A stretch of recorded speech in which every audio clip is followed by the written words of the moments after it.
Well, hello there guys, and welcome to the overview of Armored Battle Crew World War I. We've actually done videos on this game way in early access. It's still in early access, but each time they seem to be releasing something new. And I kind of wanted to show you what the game has to offer. So the cool thing, of course, is the aspect of being able to control a World War I tank crew, and of course customize all of your tanks, and even use other vehicles of the period. So right here we're actually looking at my Mark V male tank. This is just one of many tanks that I have created in the game. We also have the Mark IV female, and you can even use things such as the Whippet here. The Whippet, of course, being more an armored car really than a tank, and even an RNAS armored car. So essentially you really get to determine yourself the difficulty setting of each game, and obviously if you're going to be using a vehicle like this, well then the difficulty is going to be a bit increased, although for some missions this could be the perfect vehicle. Now when we look up here at the actual arsenal, you can see the different weapons that you can unlock in-game, including twin Vickers machine guns, the small flame projector, twin 1.59-inch Vickers. Man, I wouldn't want to be hit with that thing. And of course we go all the way down the line. Now as you can see, this is specifically for our secondary gun, so these are all secondary guns that you could choose from. But if we go to our primary weapon, our primary arsenal here it is, sorry, we're going to have the 6-pounder counterweight. We can actually go for mountain howitzers if we want. I mean, these are massive weapons, and essentially you can do this with all of your vehicles. When you go over here to the actual barracks, you're going to also have a number of different characters to choose from, each of them with sort of like a unique personality, skill set, etc. And you can pretty much build your crew around the kind of like, if you're an offensive player, you're going to want to take characters that maybe are good at healing, maybe characters that are good at driving so that you kind of have a tanky build. When we go to armor plating is also important in this game. So you've got light armor, medium armor, spaced armor, heavy armor. All of this stuff, of course, costs money, and I think that's what the game does beautifully, is the way to unlock new armor types, new tanks, and of course, money itself is to get into the battle system here. And the battle system of the game is pretty comprehensive. You can set up a custom battle, and from what I understand, they're actually coming up with a sandbox mode, which is going to allow you to create your own battles. So you could create a World War I battlefield as you wish, put as many enemies on it as you wish, etc. But what I go for usually is going for the campaign. Now let me let you know just quickly, the playground allows you to test your vehicle out. So if you build a vehicle that you're not really sure about and you don't want to throw them directly into battle right away, well then definitely you want to take a look at the playground and just kind of drive around with them. We're going to jump into the campaign here, but I don't want to start with my Whippet. I'm going to be starting with my Mark V. And we're going to be doing the pre-dawn raid here in the Battle of Amiens. You can see here that they have the Battle of Amiens, the Battle of Epée, and the Battle of Hamel. I'm sure I am terribly mispronouncing that one. But let's jump in, and you'll just kind of get an idea of how the game is played. So before each battle, you get sort of an explanation of what's going on, and there is like an aspect of humor to the game. So pretty much we have to go and get the commander's T back. Now by pressing X, you can get the exoskeleton or the endoskeleton of your tank, and this is of course where you're going to be managing a lot of your characters. Now like I said before, each of these characters is going to have a special skill that they're particularly good at. But much like Bomber Crew and games like that, one thing about this game is you are going to have to deal with, of course, having to move the players around, having to repair parts of your tank, having to bring health kits to existing fighters, and of course having to bring ammunition to them. All these things have to be taken into account.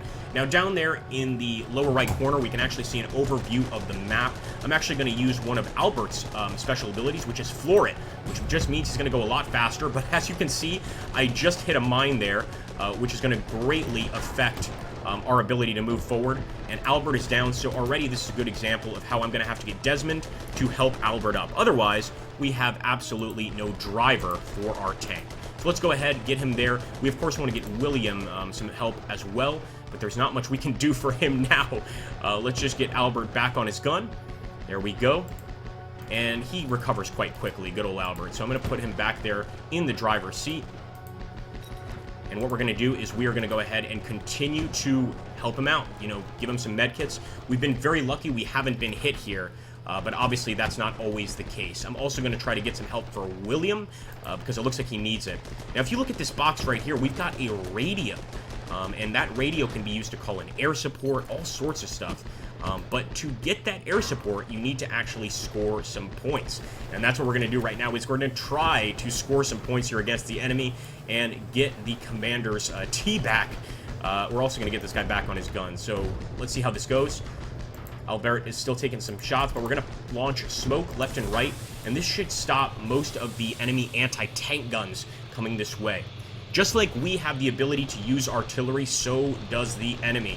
And you're about to get a good example of that, although right now, we've got to put this fire out, but they're going to try to launch artillery and gas on our current position almost for sure. You can see that we're taking the area. We're also getting shot at, though. So what I will do here, I'm going to get Albert to once again continue helping, Desmond to continue helping Albert out, but I want him back on his gun. And pretty soon here, we're going to get some gas attacks from the enemy. This is just smoke. The gas will actually be green and acrid. It's quite obvious when you're dealing with gas. If you want to in the game, you can also take control here, as you can see, of each individual unit and go ahead and sort of have them focus the fire yourself if you don't think they're doing a very good job, as an example. Now, we've taken the area. As you can see, though, the gas is everywhere, and also a lot of German troops here. One thing you can do, one way to get over the AT guns here is going to be just driving over them. And keep in mind, you've got a massive tank, and the physics in the game are quite good. So, for instance, if we had our Whippet and we tried to drive over this thing, it might just get stuck in front of it, and more than likely, we'd end up getting destroyed. As you can see here, we are getting attacked from multiple locations. We can even call in troop reinforcements. I mean, the possibilities are endless. Right now, what I'm trying to do is just take out this damn AT gun so he doesn't bother us anymore. Unfortunately, we've got some gas off to the right side. We can't get too close, so I'm going to try to keep it safe here. And I'm also going to try to use that radar for you guys so you get an idea of how it happens in the game. So here we go. Let's get on that radar. We can do some smoke. I don't want that. I want the small supply drop. So we're calling in a small supply drop. Getting attacked with anti-tank grenades is never good. But of course, you've got to continue fighting. And in some of these battles, you might notice that you simply can't get through the battle. You're having too much difficulty doing that. And what that usually means is you need to go into previous fights. You need to get more money. You need to upgrade the tank. I think the issue with this one is the armor is just not thick enough to stop most of these projectiles. We need to get some thicker armor. We need to grab these points faster, maybe even in a faster model of tank, so that we can call in those reinforcements very, very quickly. You can see how things are sort of starting to fall apart here already, and this is, to be expected when you've got something like this, when you've got a vehicle like this. I'm going to go ahead. We might as well. Oh, we're already getting hit.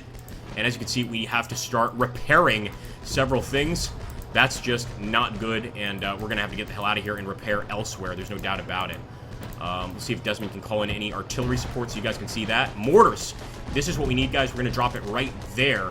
And even though it's not going to help us too much in this battle, it is really cool to see that mortar support incoming. As you can see, that we called in directly from our tank. Just a nice little touch, I have to say, in the game. And gives you a lot of control over the battlefield, of course. I mean, just imagine.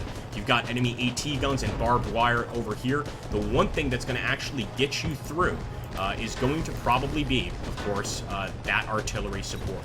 So here we go. Let's try and get good old Albert up there, but I believe our tank is done. Once your tank is done, you do gain sort of points at the end of the round either way. We'll let that happen here. We're actually going to get killed pretty soon, unless I go crazy here and pretty much hit the space bar.